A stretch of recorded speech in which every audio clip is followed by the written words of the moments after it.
Adam oğlu yada salsa asılın, kaza koymuş acal atlı mailin. Aklın bolsa ahiretin hasılın, bu dünyada ege gidersen. Dünyada mutanap bağların bolsa, at yağarak esbabi şayların bolsa, arca tulog malların bolsa, peydası yok döke gidersen. Cahanda gör gözle kudret işleri, kanatın kuvveti, galdir kuşları, yigitligin zoru, sündir daşları.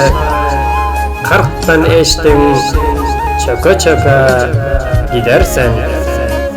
Mahdumulu düştün işqin güderine, kim var sözleşerge garip nazarına.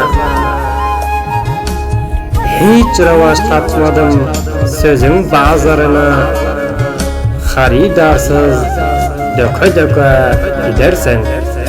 Hurmat bilen Mahdumulu Faragi'nin şiirlerinden Nur Muhammed Türkmen'in sesinde bir dikleme sizlere takdim oluyor. Aziz mehriban dostlarım.